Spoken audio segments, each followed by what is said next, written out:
Hello students, welcome again.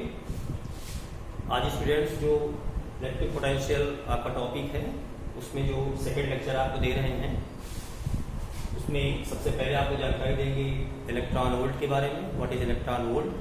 And other thing is electric potential due two point charge, यानी कि बिंदु आवेश के कारण वैद्युत विभव कितना होगा। जैसा कि हम लोगों ने वैद्युत क्षेत्र और कूलाम के नियम में पढ़ा है जिसमें हमारा था बिंदु आवेश कारण वैद्युत क्षेत्र विभव निकालना। ठीक उसी प्रकार से यहाँ पर भी हम बिंदु आवेश कारण वैद्युत विभव निकालेंगे।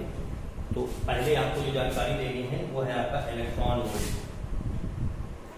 इलेक्ट्रॉन वोल्ट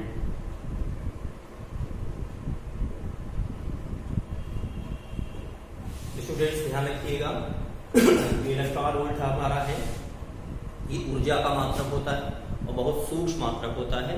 इसका ज्यादातर हम न्यूक्लियर फिजिक्स यानी नाभिकीय भौतिकी में प्रयोग करेंगे, यानी कि इलेक्ट्रॉन, प्रोटॉन और ये अल्फा पार्टिकल, ये जो पार्टिकल हमारे होंगे जब पोटेंशियल V से त्वरित किए जाते हैं तो उनके द्वारा जो एनर्जी गेन होती है, ठीक है ना, या ये कह लीजिए कि इलेक्ट्रॉन होगा वो त्वरित करना जितना कार्य करना पड़ेगा वो यहाँ पे हम कैलकुलेशन करेंगे इसमें, ठीक है ना। तो पहली बात समझिए क्या कि इलेक्ट्रॉन वोल्ट जो हमारा है वो क्या है, ऊर्जा का सूक्ष्म मात्रक है। Electron volt is the smaller unit of, smallest कह सकते हैं, smallest unit of energy and generally use in nuclear physics. इसका हम न्यूक्लियर फिजिक्स या एटॉमिक फिजिक्स में इसको प्रयोग करेंगे, ठीक है ना। तो पहले तो आपको समझना होगा कि इलेक्ट्रॉन वोल्ट क्या है, ठीक है ना। तो जब हम किसी इलेक्ट्रॉन को विभवांतर V से ले जाते हैं या विभवांतर V से गुजारते हैं, या ये कह लीजिएगा कि इलेक्ट्रॉन को जब हम V वोल्ट विभवांतर से त्वरित करते हैं, त्वरित करने मतलब हमारा ये इलेक्ट्रॉन को वैद्युत विभवांतर से ले जाना, दो प्लेटों के बीच वाला वैद्युत विभवांतर है डेवलप किया गया है और उसके अंदर से इलेक्ट्रॉन को गुजारा जा रहा है, ठीक है ना। तो यहाँ पर उस चीज को न कह करके साधारण तौर पर कैसे कहेंगे, यह किसी इलेक्ट्रॉन को विभवांतर V से त्वरित किया जाए तो इलेक्ट्रॉन द्वारा जो अर्जित ऊर्जा होती है, जितनी ऊर्जा उसने गेन करी है वो कहलाती है क्या, इलेक्ट्रॉन वोल्ट, ठीक है ना। अब ये जो ऊर्जा का मात्रक है इलेक्ट्रॉन वोल्ट, इसको अगर एक इलेक्ट्रॉन वोल्ट करना है, एक इलेक्ट्रॉन वोल्ट, तो एक इलेक्ट्रॉन वोल्ट मतलब ये हुआ कि अगर इलेक्ट्रॉन को 1 वोल्ट विभवांतर से त्वरित किया जाए, इलेक्ट्रॉन को 1 वोल्ट विभवांतर से त्वरित किया जाए, electron is accelerated through a potential of 1 volt, then energy gained by the electron will be 1 electron। तब इलेक्ट्रॉन द्वारा अर्जित जो ऊर्जा होगी कितनी होगी, 1 इलेक्ट्रॉन वोल्ट होगी। अब चूंकि ये जो ऊर्जा का मात्रक है तो ऊर्जा का मात्रक जूल में होना चाहिए, तो इसको हम इलेक्ट्रॉन वोल्ट को इसके जूल के लिए लिखेंगे तो क्या लिखेंगे, 1.6 10⁻⁻⁻19 जूल। ये वैल्यू रखेंगे और V का मान कितना है, 1, ठीक है ना। इसी प्रकार से अगर 1 किलो इलेक्ट्रॉन वोल्ट दिया है उसको लिखेंगे 10⁻³ और इंटू 1.6 10⁻⁻19 जूल। अगर आपको 1 मिलियन इलेक्ट्रॉन वोल्ट देना है ये हो जाएगा 10⁻6 1.6 10⁻⁻19 जूल। 1 बिलियन इलेक्ट्रॉन वोल्ट अगर लिखना है तो 10⁹ इंटू 1.6 10⁻⁻19। तो इस तरह से कन्वर्जन भी आपको ध्यान रखिएगा, क्योंकि कुछ ऐसे न्यूमेरिकल दिए होंगे जिसमें कह दिया इलेक्ट्रॉन को इतने वोल्ट के विभवांतर से किया गया, या इलेक्ट्रॉन के पास इतने बिलियन इलेक्ट्रॉन ऊर्जा है उसका वेग निकालिए, ठीक है ना। अब यहाँ पे अगर आप इस इलेक्ट्रॉन वोल्ट के स्थान पर ये न दिया हो कि इलेक्ट्रॉन ही है, कोई अन्य पार्टिकल है, तो यदि आवेश Q को विभवांतर V से ले जाया जाए या त्वरित किया जाए, तो जो एनर्जी हमारी होगी उसको हम Q इंटू V कहते हैं। क्या नई चीज हुई, नई चीज जो इतनी हुई कि जो आपका Q था उसके जो इलेक्ट्रॉन था उस इलेक्ट्रॉन के स्थान पर आपका क्या हो गया है, आपका कोई आवेशित कण। अब कोई आवेशित कण हमारा प्रोटॉन भी हो सकता है, इलेक्ट्रॉन इसे बात हाई था, ठीक है ना, और अल्फा पार्टिकल हो सकता है। अगर इसी के स्थान पर अगर अल्फा पार्टिकल होता है तो फिर क्या करेंगे, यदि आवेशित कण अल्फा कण है, तो अल्फा कण का जो आवेश होता है वो आपको पता होना चाहिए 3.2 × 10⁻⁻19 कूलम होता है। तो ये वैल्यू यहाँ पर रखनी होगी, ठीक है ना, क्लियर। तो इस हिसाब से आवेश का मान रख करके, जैसे हमारा प्रोटॉन है तो प्रोटॉन के आवेश का जो मैग्नीट्यूड होता है वो यही होता है 1.6 × 10⁻19। तो इस तरह से इलेक्ट्रॉन वोल्ट के बारे में जानकारी आप देख सकते हैं, ठीक है ना, ये ध्यान रखना है आपको। इसके बाद जो दूसरा आपका टॉपिक है इसी में ही, वो ये है कि बिंदु आवेश के कारण वैद्युत विभव निकालना है। बिंदु आवेश के कारण वैद्युत विभव, तो हम मान लेते हैं कि ये हमारा एक सूक्ष्म धनावेश है जो बिंदु O पर कहाँ पे रखा है, निर्वात पे रखा है, निर्वात या वायु में रखा है, और इससे r दूरी पर एक बिंदु A है जहां पर आपको क्या करना है, वैद्युत विभव की गणना करनी है, ठीक है। There is a positive charge placed in air and you have to calculate electric potential at a distance of r, the point A, ठीक है ना। Potential you have to calculate at point A which is distant r from O. To calculate this one, इसको find out करने के लिए हम क्या करते हैं, इसी OA के अनुदेश हम एक बिंदु B लेते हैं जिसकी O से जो दूरी है वो कितनी है, x। इसके आगे के जो बिंदु हमारा है वो हमारा क्या है, इन्फिनाइट। यहां पर हम क्या करते हैं, परीक्षण आवेश लेते हैं, ठीक है ना। परीक्षण जो हमारा टेस्ट चार्ज होता है ऑलवेज पॉजिटिव, ठीक है ना। To calculate potential at this point we take another charge in the direction of OA at a distance of x, यानी कि O से x दूरी पर OA के अनुदेश से एक बिंदु B लेते हैं और यहां पर हम परीक्षण आवेश Q0 दिखा देते हैं। जाहिर सी बात है कि ये प्लस Q आवेश है जिसके कारण इस पद पर काम कर रहा होगा, इस दिशा में काम कर रहा होगा, ठीक है ना।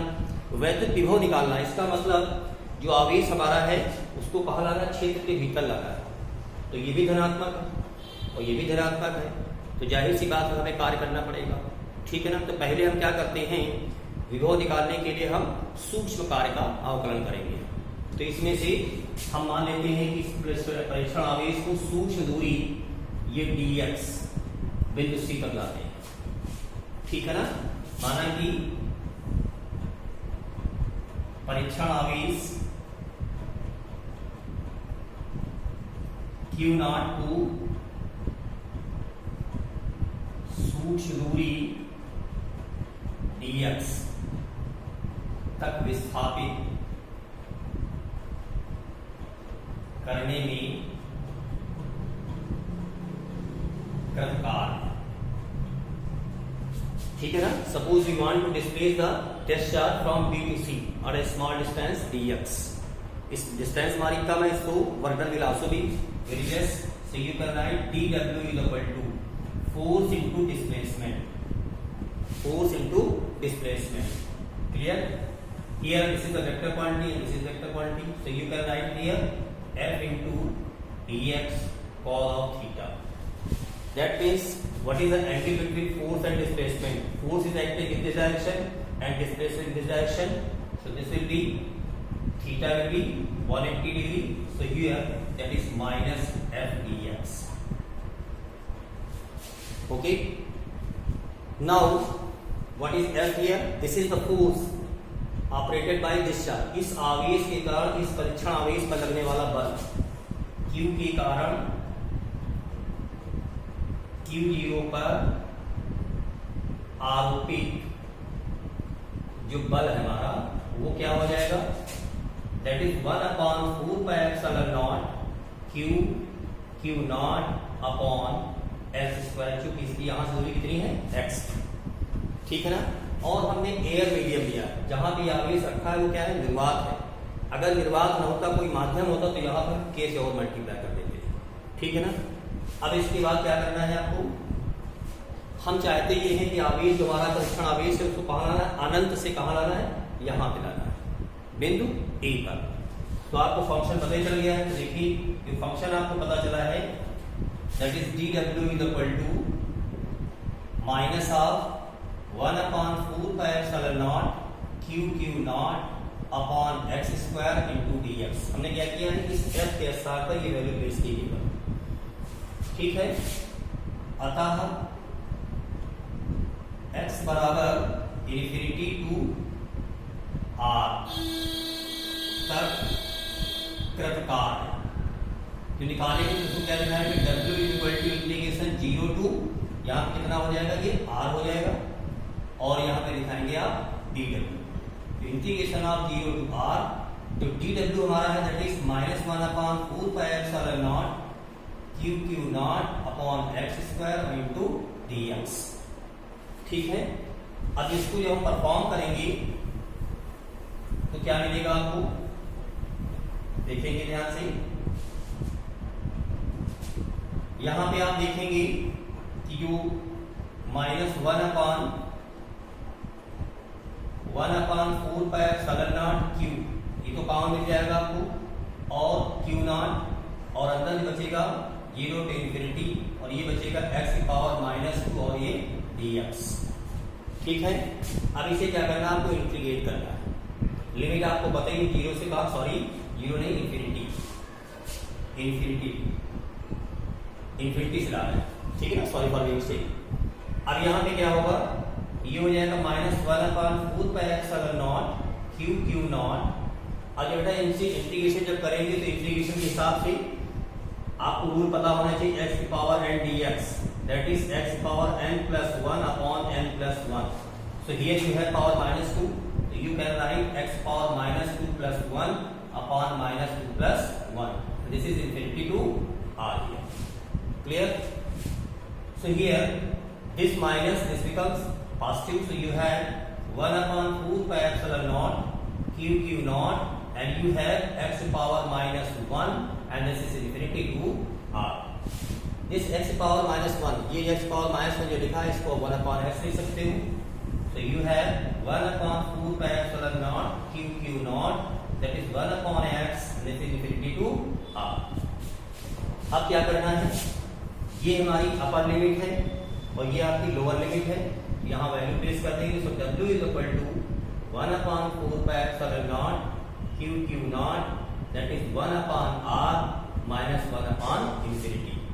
1/infinity 0 हो जाएगा, तो ये हो जाएगा 1/4πε0 q0 अपॉन r। यानी कि जो चार्ज पार्टिकल है आपका, इसको इन्फिनाइट से अगर हम पॉइंट ए तक लाते हैं क्षेत्र में, ठीक है ना, तो हमें इतना वर्क करना पड़ता है। अब हमें निकालना क्या है, इलेक्ट्रिक पोटेंशियल। तो इलेक्ट्रिक पोटेंशियल की जो डेफिनेशन है क्या है हमारी, कि किसी परीक्षण आवेश को अनंत से वैद्युत क्षेत्र के भीतर किसी बिंदु तक लाने में तत्काल है। तो तत्काल मैंने निकाल लिया है। जो डेफिनेशन है वो क्या है हमारी, w/q0।